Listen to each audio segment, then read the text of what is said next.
Hello, everyone. Thank you for joining us today. My name is Tom Shoup, and I'm Editor-in-Chief at Government Executive Media Group. It's my pleasure to welcome you to today's Tech Exec Viewcast. Events like these wouldn't be possible without the support of our underwriters, so I'd like to take just a moment to recognize the underwriters of today's Viewcast: Amazon Web Services and Intel. A bit later, Government Executive Media Group publisher Constance Sayers-Witherspoon will sit down with Doug Van Dyke, GM of Civilian Government and Nonprofits at Amazon Web Services, to continue the conversation. As we get started, I wanted to point out several features that will be important to you during the Viewcast. On your viewing platform, you can adjust the screen to your liking by moving the windows around on your desktop. At the bottom of the page, you'll see several icons.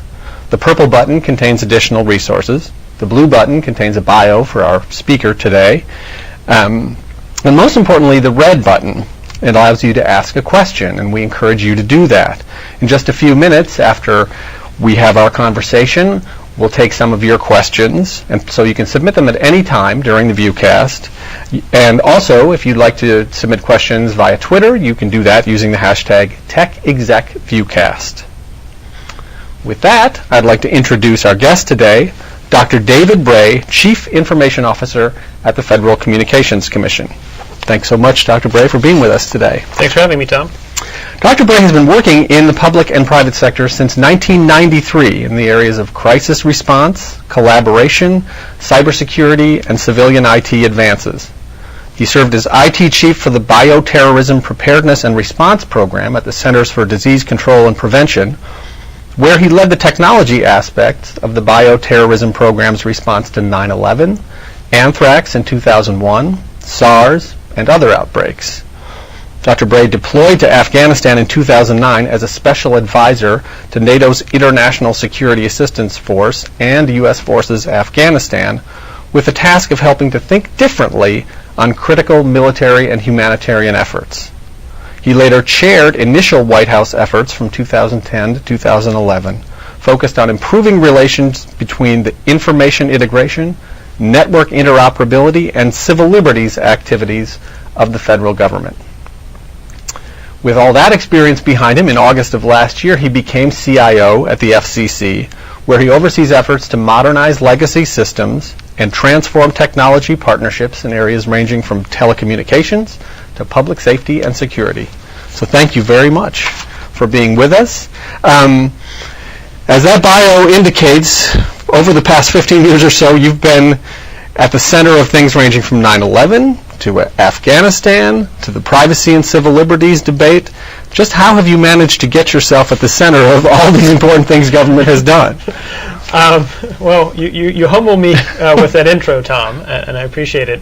To be honest, actually, I think first I want to give credit to my parents. My father's a Methodist minister. My mom's a school teacher. They inspired us, both my sister and I, to do public service, and so that was always sort of a meme that we sort of had. And they really just encouraged us to find where we could actually put our talents to use. And so early on, I actually started working for the government, as you said, when I was 15, which I recognize as kind of an interesting path.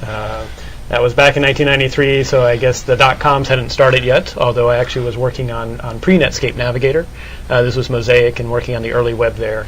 And since then, I've just tried to find places where I could add value and be of service, and so that's taken me to interesting places.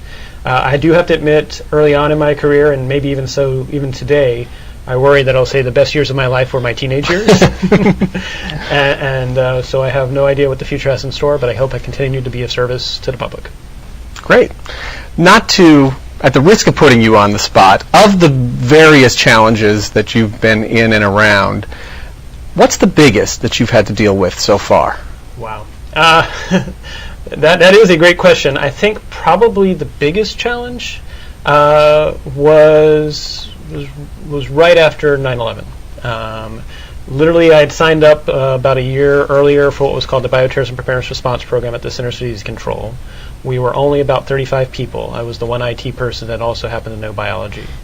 And about every 6 months, it was a question of, well, our funding, are we a Cold War relic? Did we really need to exist? And I actually literally thought I would do the program for about 3 or so years and then join the Peace Corps. And so it was actually on September 11th, 2001 at 9 o'clock in the morning that a few of us were supposed to actually brief the CIA and the FBI at 9 o'clock in the morning as to what we would do if a bioterrorism event happened. The world changed. And literally we piled computers into cars and drove someplace else with the computers. That was the state of information sharing at the time. And for about 3 weeks dealt with the response to both what happened both at New York and with the Pentagon, as well as monitoring the U.S., working with our state and local public health partners for a secondary event. Stood down on October 1st. A few days later, flew up and actually gave the briefing that we were supposed to give to the CIA with a couple colleagues. 24 hours later, the first case of anthrax shows up. And throughout this all, you have people, we had people that were working very long shifts, working 20-hour shifts. I personally recall sometimes, even sleeping there or going home and getting 4 or 5 hours of sleep and coming back because it was truly, it was a call and you had to be of service. So I think the biggest challenge there was being of action and being of service and being purposeful, and trying to be what I call and what I continue to try and embody, which is a non-anxious presence, in a presence of where was crisis or things like that. Actually, my father had given to me earlier a poem called If by Rudyard Kipling, which opens up with, if you can keep your head about you when all are losing theirs and blame it on you. I've had that in my pocket since I was 20. I still carry it to this day, and I try to share it with people. I think that is the real value of public service, is being that non-anxious presence when things happen. Right. I wanted to ask you a little bit about the overall subject of today's discussion, the role of the CIO. How do you see that role changing in government, and how does it need to change? That's a terrific question as well. So I particularly believe IT, and in particular the internet, is now allowing us to do things that we've never been able to do before. I mean, we clearly have seen that on the private sector with a lot of innovative startups. We need to also have that same sort of introspection as well as outward soliciting of ideas as what can government and public service now do now that the internet allows us to basically do services that don't have to necessarily be in the same location. So we don't have to do everything in DC. One example is at the FCC, we've launched the FCC Speed Test app, which anyone can download from either the iOS or the Google Store. And on that, it actually allows you, if you consent, you can actually monitor your broadband connection speed 3 times a day, and you then can actually, if you choose to, you can actually share that data with the FCC. And the code is open source, so everyone can look at the code and make sure that we are truly anonymizing who you are and we're protecting your privacy and civil liberties. But as a result, we now have probably the first effective crowdsourced map of the United States in terms of connection speeds by providers. And that's actually something that in the past the FCC had to actually invest its own resources to do. Now we're actually involving citizens. And so I'm excited because now that the internet is allowing government services to actually be things that citizens can do and take part in, maybe we could actually redefine sort of what does public service mean to include citizens, public-private partnerships, as well as folks that are actually in government. Great. I wanted to ask you about the government's IT workforce. In your view, and you've worked across several different agencies now, does government have the IT workforce it needs, and will it be able to get the workforce that it needs going forward? So, in my view, we do have a lot of dedicated folks. And in fact, I often think for Gen X and Gen Y in particular, anyone who signed up for public service and has actually survived sequestration, they're really in it because they care. And that is, I think, is a lot of public service is having that 80% of passion. The talent, the nice thing about that is we can help train and things like that. And there are a lot of people that are extremely talented that are coming in. I think the challenge is they are in pockets throughout public service. There's no one place, and I don't think we should pull them in one place because that would be a disservice to the rest of public service. But instead of recognizing that it has to be that you're limited to having these pockets of excellence in individual parts of government, could we make it more of a network model where they can actually have peer-to-peer sharing of ideas? They can actually say, here's what I'm looking over here, is anyone else working on it? And do it in a way that's more effective than just email. Because unfortunately, I personally get, as a CIO, I get probably upwards of 500 or 600 individual emails a day that are not spam. So not counting spam. These are messages that, either it's just a heads up or it's an acknowledgement or something we're working on. Probably only about 50% I really need to be on, but even then, it loses the value of using email to connect. And so I am personally, I think in an age where everything has gone to the internet, maybe face-to-face, and actually getting these people to actually have conversations. Of course, the trouble is, travel budgets are scarce, so maybe we can do video conferencing instead. But just sort of recognizing that I think our government was designed intentionally to have if you go back to the Federalist Papers, they said they wanted ambition to counter ambition. They wanted turf battles as a way of doing checks and balances. Because if you thought about it, they had just fought a revolution against the king. And so we don't want a rise of a king-like individual in our representative democracy, because that's part of what we believe is true to the United States. At the same time, now that we have things that are horizontal in nature with globalization, we want things to actually be responsive and adaptive across sectors. And so often the things that we lament about government were actually intentional by the founders because they wanted those checks and balances. So I think for us the role is, with the IT workforce, how can we enable them to connect and network? I sometimes jokingly say it's going to take a network to enhance existing bureaucracy. And so how can we enable that network and actually sort of champion it? Because I think there's a lot of great people on the inside.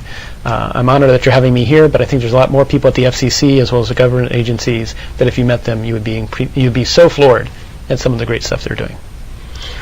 When you talk about the issue of checks and balances and the built-in difficulties in efficiently getting things done, some of those, of course, occur across from the executive branch to the legislative branch to the judicial branch. But are you saying that also that's an issue within the executive branch itself?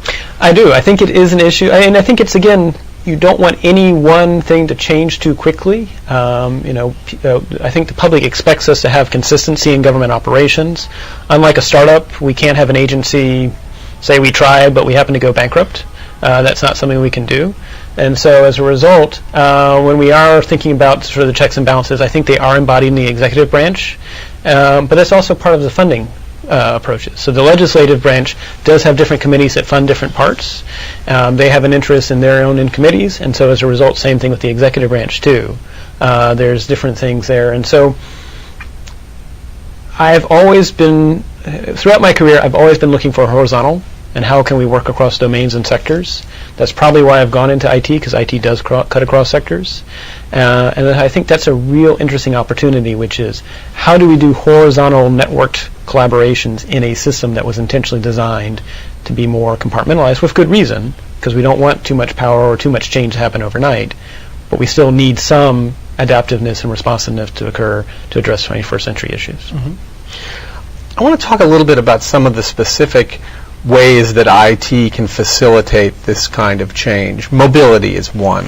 So tell us about what you're doing in the area of mobility with the FCC's own workforce and externally. Yes. So with the FCC, we're rolling out right now virtual desktop, because we do have field offices, and so basically your FCC desktop is accessible on any device, whether it be a tablet, whether it be a laptop. It could even be available on your home computer, because you're essentially downloading the application. It's operating in a kernel, and you go from there. And so that's part of the vision that we have at the FCC, that really we should be able to work anywhere, anytime. I think that empowers our workforce, and that actually allows us to be more collaborative in nature too. We can actually go out to the field, we can meet with our industry partners, we can meet with the public, and we don't have to be limited to just working at our desk at some office. What are the security implications of this kind of approach? Yes, so security and privacy, actually, I would say, because I think FCC, our big thing is we need to protect the privacy and civil liberties of the data that we have in terms of licensing applications and things like that. It's not like we have anything else other than just really sort of thinking about the privacy issues there.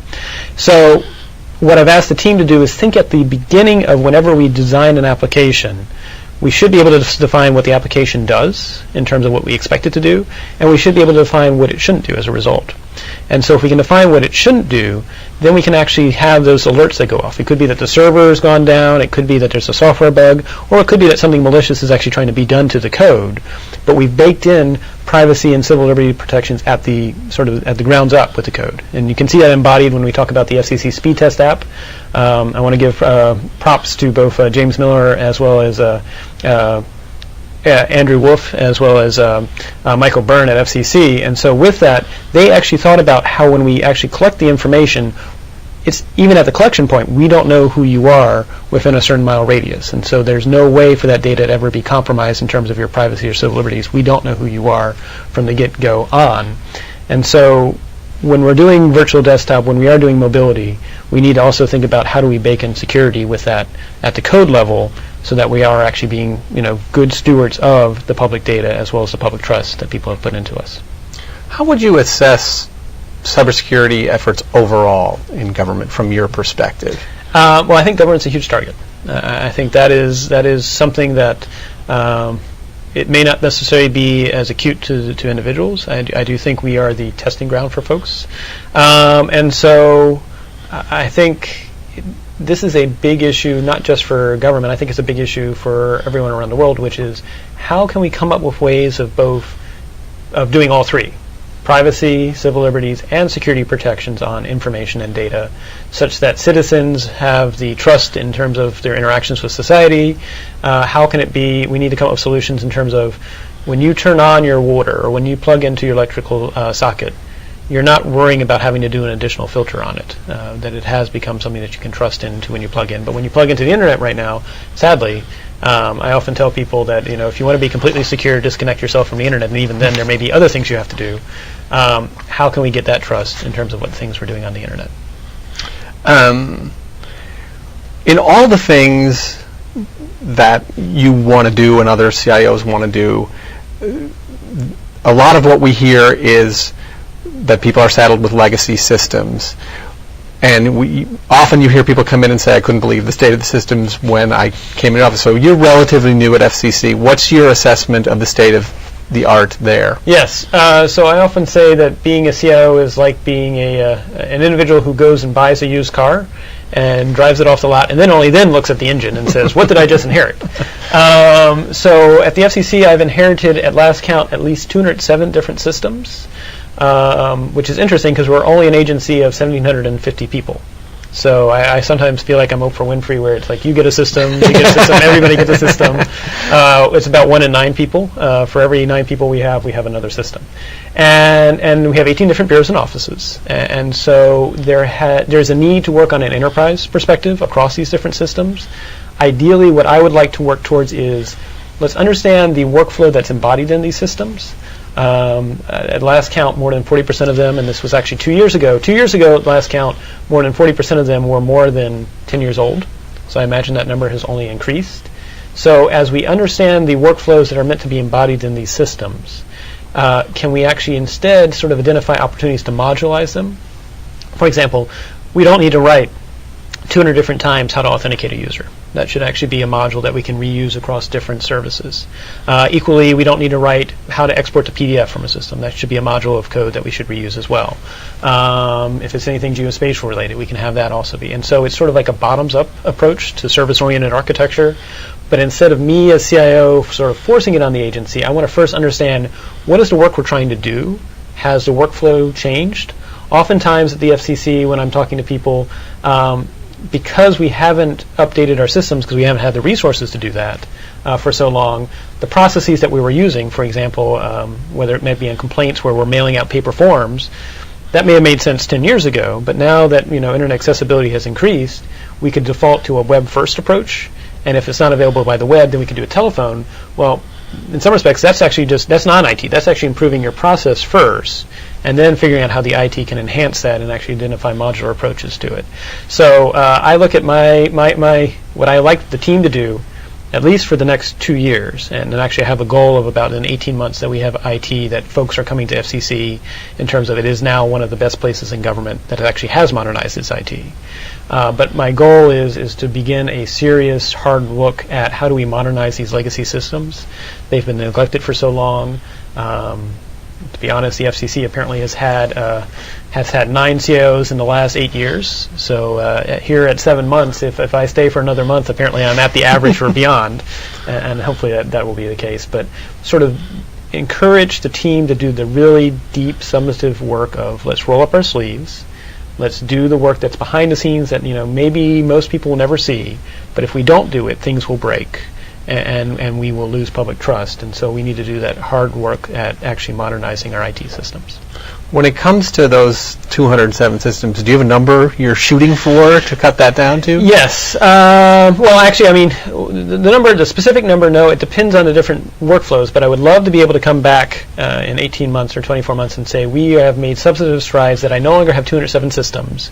Maybe it's at least 1/4, maybe it's 50%, are now workflows that are embodied on a similar platform. And so what we're trying to look to is that something that's in the cloud? If that is in the cloud, what does it look like? How do we reuse those components?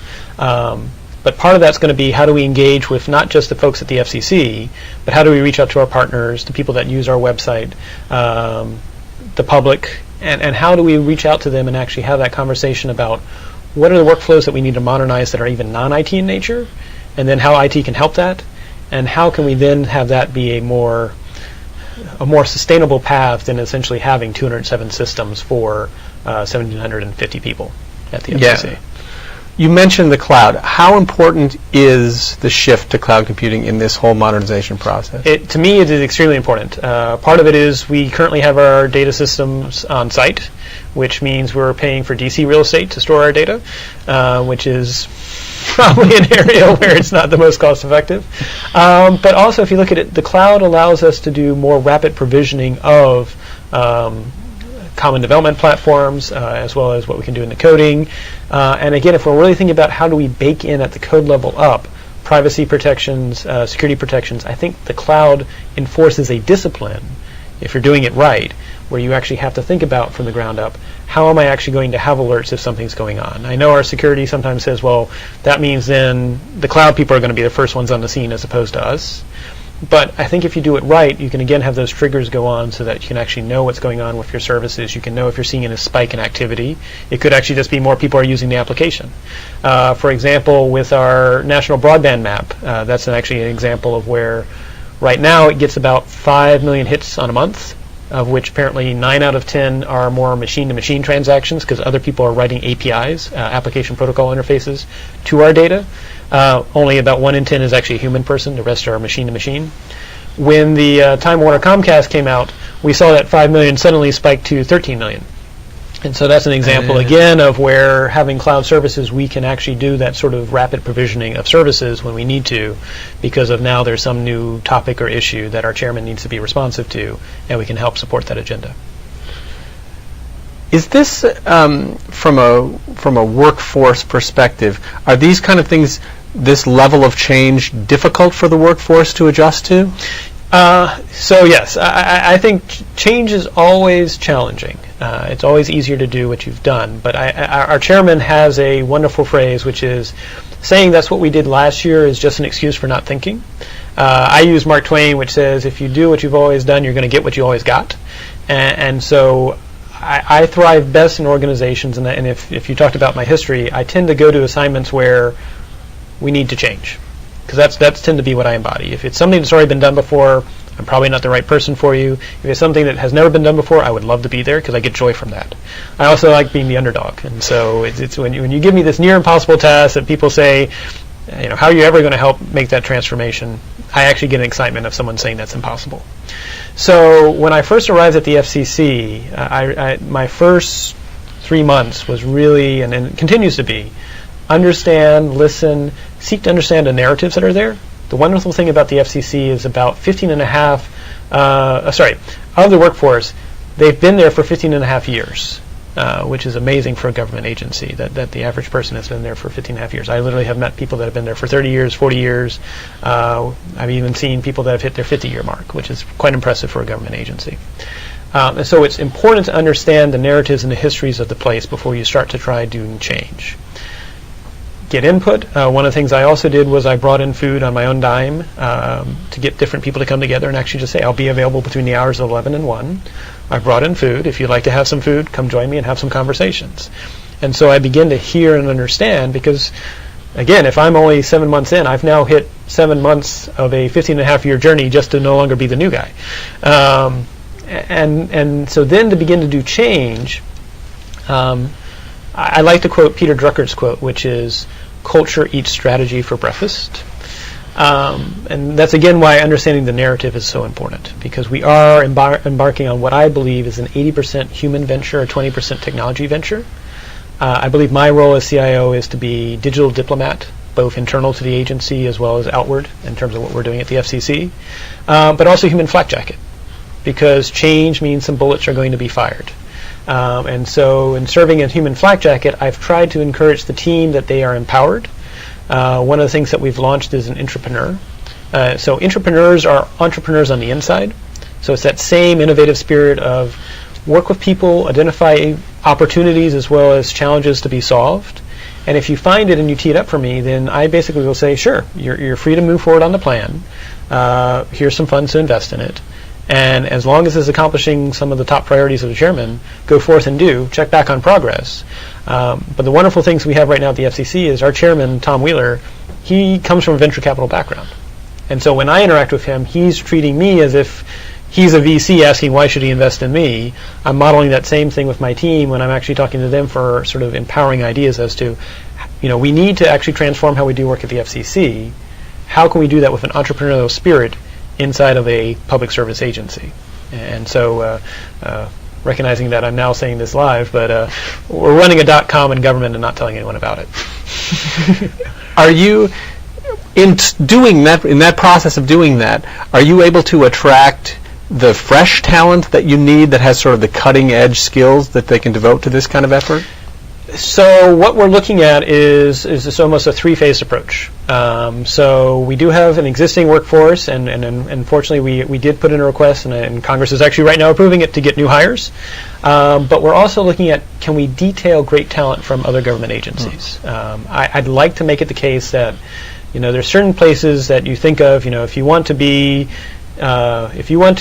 seen as great in the business sector, there are certain companies you want to go to. If you want to be seen great in sort of the tech sector, you may spend some time in Silicon Valley.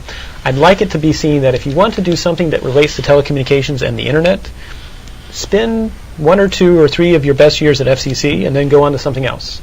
And so we need to think about at least 3 different paths for that.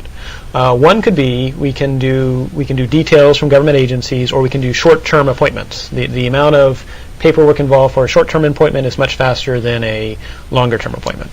And so we're beginning to get the news out. That's something that we're ramping up at the FCC. We may call it a fellowship program, but that's basically some idea that we can get the best talent there. The second thing we can do is we can also do shorter contractor sort of surges. So instead of bringing in a contractor for a very long effort, in fact, I have to admit, if anyone pitches me something that's more than a year long, I start to get, how can we make that smaller and more modularized, because the technology is going to change by the time that a year has gone.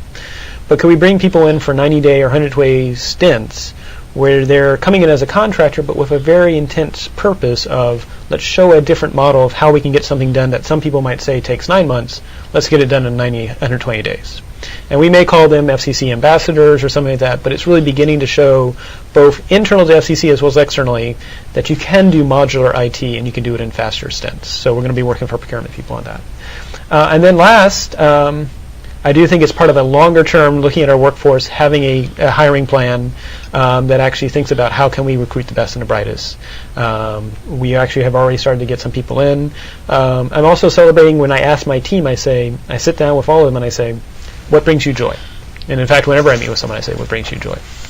And that usually initially they're like, usually there's a little sort of like, that's the first question. I'm like, yes, I want to know what brings you joy, because I'm doing organization and workforce planning by joy and talent. If I know what makes you motivated, if I know where your talents are, then I also don't have to be that much more of a manager. I can actually be more of, here's a great problem, you're clearly passionate about it, come to me with good ideas and I'll invest in you on it.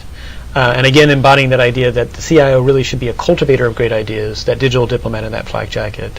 I like to provide at the FCC what I call a choice architecture, in which I'm enabling choices to be made, but I'm not making all the choices myself. In a recent blog post, you talked about using a storyboarding technique. Tell us more about that, about how you incorporate that into your work. Yes, so literally on day 2 at the FCC, I had a bureau come to me and said, we want this new technology device. And I asked why. And they said, well, it came out. I said, well, how do you envision using it? And then they talked a little bit about the different things they might do, but they weren't, we needed to actually sort of get some sort of common understanding of it. So with that, I said, how about we spend 30 days just storyboarding how you envision using it? and talk about how you might, show me sort of the different needs, the different workflows, and we did that. And they were initially a little skeptical because it had never sort of really been done at the FCC before. But 30 days in, the good news is they came back and they said it was actually fun, and it was actually something that we could then turn around and not only blog about it, but we are going to industry consortiums, and we're actually going to industry consortiums and saying, do any of you have solutions that would allow us to do this and also do it securely and protect privacy and civil liberties? And so it's my way of, because to be honest, I get about 120 different unsolicited emails a day from vendors pitching different wares, and quite frankly, I'll let people know those go immediately to a certain folder, and that's pretty much where they sit. Because if I responded to all those emails, I'd have no time to do all of my other work. Same thing, I actually get cold calls too, and I'm usually very polite and say, look, we don't usually do individual interactions with industry, but what we do is we work with industry associations. And so with that storyboard, I can now turn around and sort of use that public-private partnership model and say, this is what we're looking for. Can you then come back to us and say, what do you think as an industry consortium? What are the top 5 or 6 options that might be able to solve this? And so that's a sort of way of sort of keeping your options open and looking for how can industry help sort of effectively crowdsource what are solutions that actually sort of get to what we need. I'm also reminded that some of the procurement efforts in the past, I've heard one story that when it was the U-2 spy plane, when it was procured was only 2 pages. That sort of blows my mind nowadays because we are having this, just to do a $99 iOS developer's license, I'm apparently having to draft a purchase order to do that. So I'm looking for any options to actually try and make our interactions with procurement and acquisition both more creative as well as ideally faster. Great. I want to get to try to mix in some audience questions here. So here's one from somebody at Department of Health and Human Services. What discussion tools do you recommend for federal and non-federal use to increase communication between feds and outside organizations? That is a really great question. So discussion tools, since arriving at the FCC, I have launched the Twitter account, FCC_CIO, and that was the first time I actually had been on Twitter. Up until then, my work had never really sort of had a right forum for it. And it was actually conversations with the FCC where I actually intentionally wanted it to be FCC_CIO as opposed to my own personal account or my own personal name. And I have found since then that Twitter is a wonderful way to actually have engagement with the public as well as with other feds. In fact, I think more feds should actually be on Twitter, quite frankly, because it forces you, one, to be concise, which is useful in the middle of my day where if it was anything longer than 5 sentences, I just don't have enough time. It's also useful in my day to be able to do it late at night and actually sort of log on, see what sort of conversations have gone on, and sort of reply back. There was actually an event that happened 2 weeks ago. It was kind of unplanned. I was following up where someone had actually tweeted to the FCC. We had sent out a link. They had tried it. It hadn't worked for them, but we had tried it both internally as well as externally, and the link still worked. And so I replied back to them saying, maybe clear your cache, try again. They cleared their cache, and it worked. And so that was good. But then they also made a reply that the day that a CIO is on GitHub is the day the world changes. and I'm on the cusp of Gen X and Gen Y, so I have a little bit of both. And Gen X, I believe, is inherently skeptical of things. And so I was like, well, as much as I want my programmers and my coders to be on GitHub, if I as CIO am on GitHub all the time, then quite frankly, I'm an overpaid programmer. Again, I should be an 80% people, 20% technology.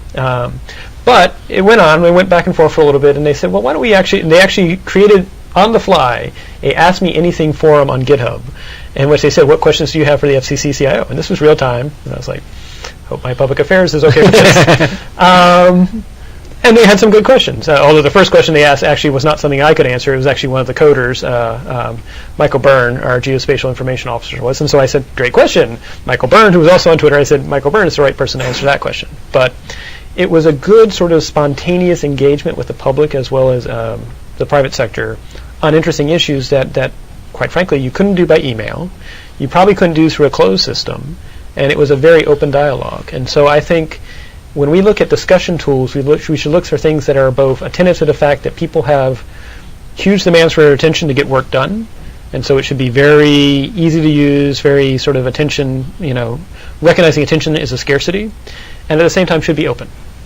And so I think that's where we need to look for existing tools as opposed to building our own. Great. On a sort of related subject, you've written a lot about and talked a lot about citizen-led initiatives and public-private partnerships. Does government need to stop thinking that all the answers come from the inside? Well, fortunately, I think I think most of us in government, we don't think that.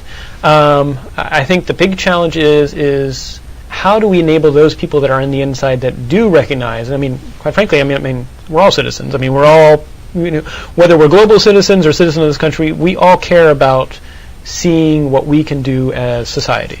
And so I think the challenge is that up until the past, partly because the internet was not here, but also because of concerns in terms of messaging and things like that, getting those workers who are passionate about working on important issues with citizens and engaging the public on that, it was very hard. It was through a funnel. Because again, that was the normal mode of communication. But now with the internet, you don't necessarily have to have everything through a funnel.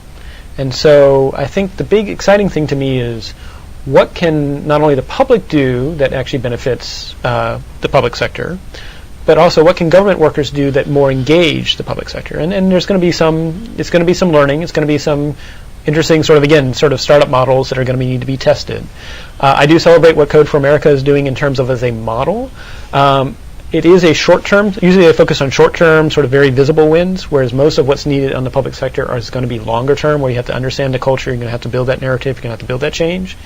So can we sort of take that same Code for America model in which there are these visible efforts that are engaging the public? One of the best examples I always highlight is they happen to have one of their individuals in Boston when there was a huge snowstorm. Boston had an issue of how do we remove the snow from all the hydrants, and someone said, well, we could write an app, and then basically people could go online and adopt a fire hydrant to clear the snow.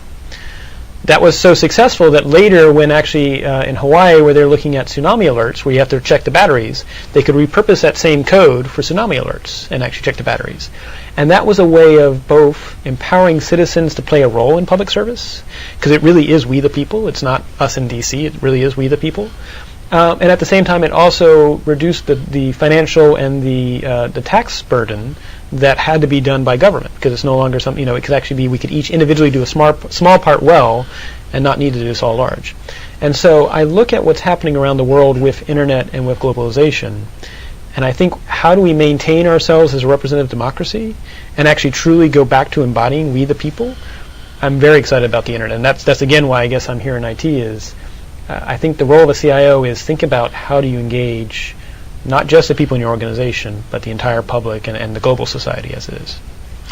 Even with all those efforts going on, is it fair to say that a lot of the real hard work in government is internal systems and internal processes and fixing and modernizing things? I think it is, but I think we can make that visible in a way to the public if the public is willing to recognize it's not going to be shiny. I'd be more than happy to share, just the example of trying to get a procurement for a $99 iOS developers app and spending weeks on that effort. That's probably not necessarily a sensational story, but it's one of those things that people should understand that it's not even an IT issue. It's a procurement issue. Mm-hmm. I think we, the public, deserve the government we get, and so we need to be understanding that a lot of the work is deep and substantive in nature. And so at the very time where, interestingly enough, 24/7 news media and social media may be shortening our attention spans, we have to be willing to actually expand our attention spans and say, look, this is a very deep issue.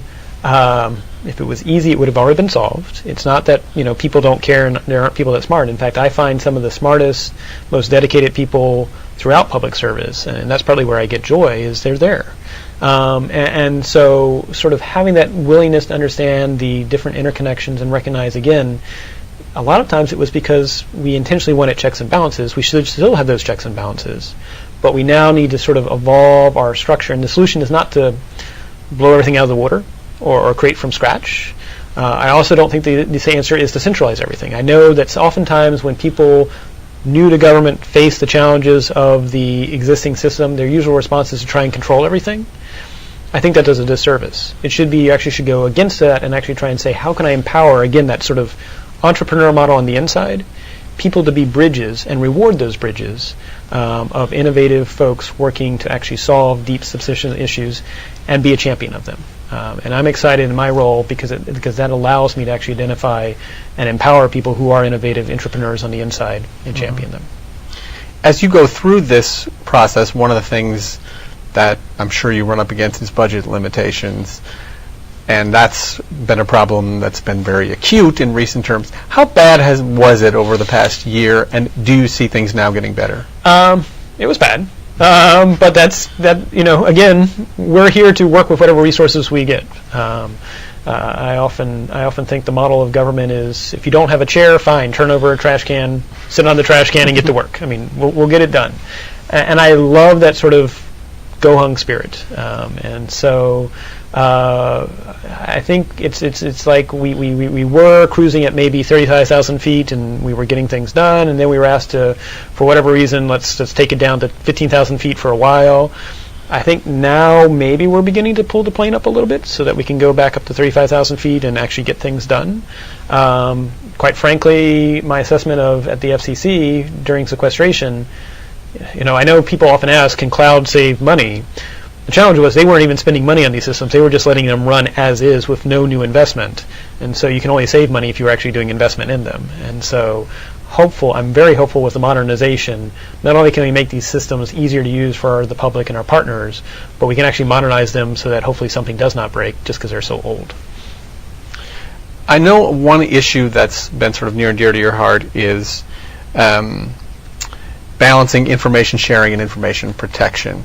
Can you talk a little bit more about, and you've said we can have both, can you talk a little bit more about that and where we are in that process? Well, I think it's one of those things that deep dialogue, again, it's the idea that it needs to be something more than a 30-second soundbite.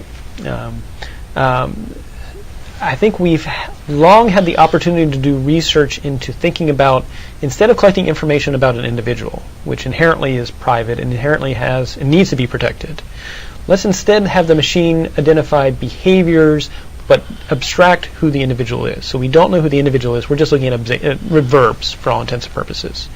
And so that way we're not profiling on individual, we're not profiling on what we're looking more at what the actions are. And that the actions then are actually presented to an actual human court system, and it can be a public system, where they're actually looking at, we're seeing these actions, here are the actions that the defense was arguing don't seem to be suspicious, and then the other side can argue why they are suspicious, but it's on the actions alone, not knowing who the individual is, and then a judge actually has to rule based on the verbs that we've seen, the behaviors we've seen. Then we decide whether or not we follow up with that. But I think that's where we need to invest in the technology that can, through encryption as well as other approaches with algorithms, make sure that we're actually protecting both information protection and information sharing at the same time, but making it behavior-based as opposed to getting into, and that's again with the example of the FCC speed test app. From the get-go, we don't know who you are within a 5-mile radius, so there's never any opportunity to do anything that would actually sort of violate your privacy or civil liberties. Great. We talked, of course, at the beginning about your background and your being around at several flashpoints Interesting times. Recent memory. To sort of wrap things up, you've devoted your career to public service at a time when public service isn't exactly held in high esteem. Why? Again, it's probably partly being that underdog. Underdog forces you to be creative. I think that's even true with Silicon Valley startups. I mean, the same spirit is true with a .com. I mean, a .com, you are hungry to prove yourself and prove the model and the ideas that you have. I think once you get to an established company, you may lose that hunger. And so I think for a lot of us in public service, yeah, we've taken some beatings, and yeah, I think there's been I often say that while government does not go, so if a business is out of alignment with its customer base, it goes bankrupt. Government does not initially go bankrupt. Instead, it loses trust. And so I think that's why we're now seeing a lot of trust right now, because the world has changed. And the question is, are we, the public, willing to have that dialogue that it's not that government is broken, it's not that government doesn't have smart people, it's that our requirements for what we want government to do, what worked in the 1980s, is no longer the case in our global, fast-moving world in which technology is actually accelerating. And so we actually need to start thinking horizontally in nature. And so have that dialogue, ideally in a rational debate, about how do we change the incentives, how do we reward horizontal collaboration, how do we reward modular, how do we actually even award modular contracts as opposed to large, gigantic ones. To me, that's exciting because when we're underdogs, and I like being the underdog, and it requires us to be creative, it also requires us to create new, building upon existing. And often I say we stand on the shoulders of giants, and that's a well-repeated phrase. There are such great people on a daily basis working hard on these efforts that, to me, it's just a motivation to get out of bed. That's great. Thank you so much for taking the time to be with us today and to answer all these questions.